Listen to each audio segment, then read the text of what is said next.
Hey there, good morning. Happy Tuesday, July 5th, 2022.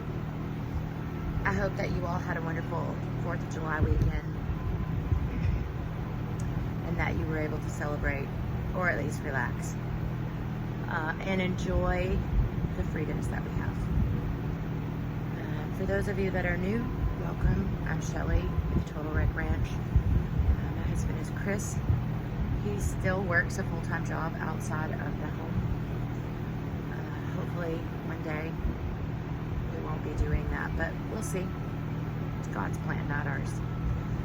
I am right now blessed to be home to manage some things on the farm, but I also provide care for 3 of my youngest grandchildren, which ends up being about 5 days a week. Pardon my scratchy throat.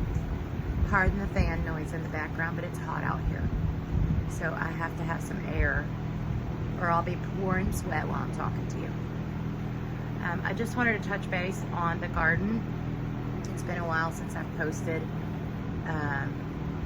any updates. We have been super busy.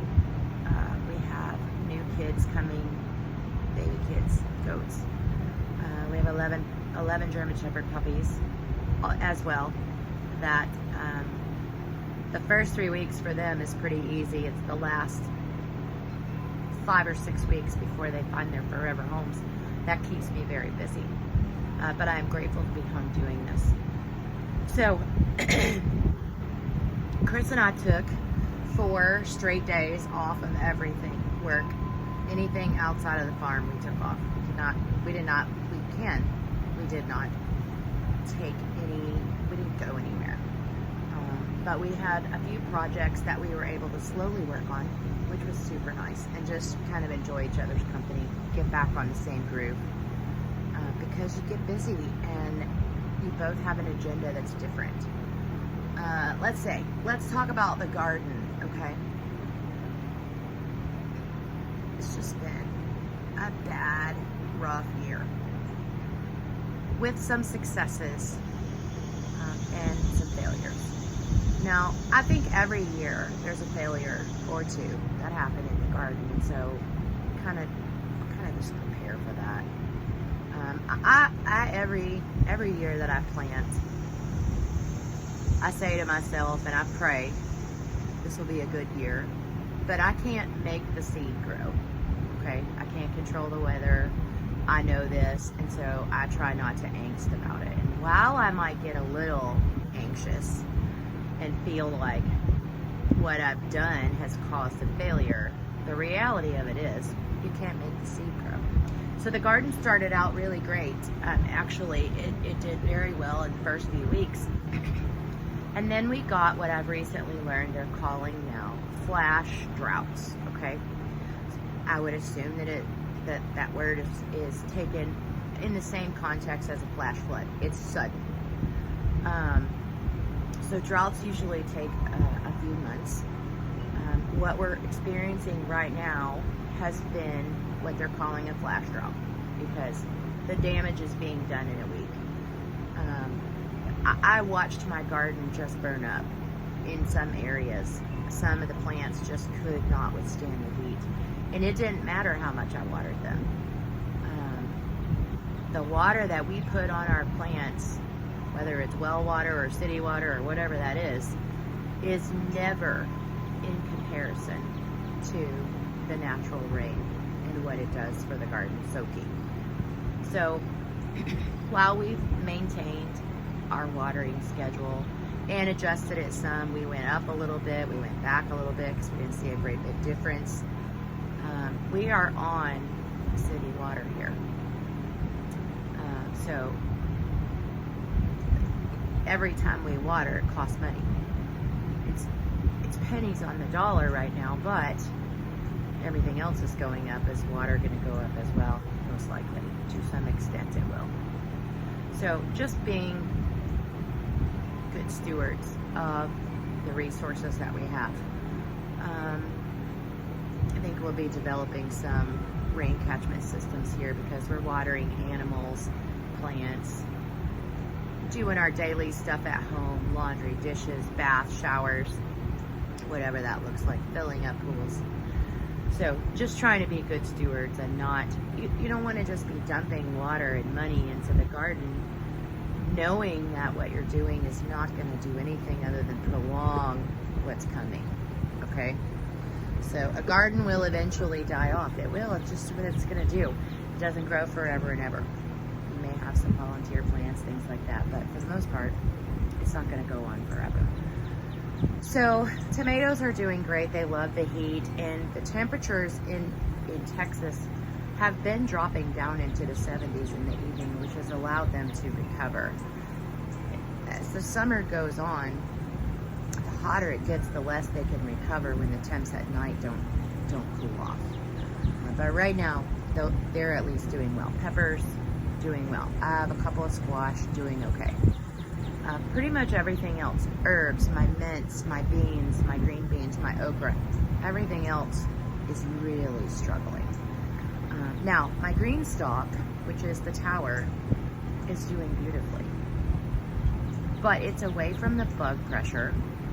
It's not sitting in the blazing sun all day long, although it gets a good amount of sunlight every day. Full sun doesn't mean full sun.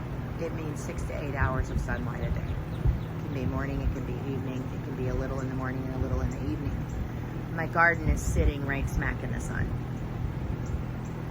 In the years past, it's done okay there. But this year has been a little more challenging with the heat and the sun and the bug pressure. I am okay with all of this because I will tell you this every single time we talk. I learn something in that garden every year, every day, every week, every month. I learn something new about it.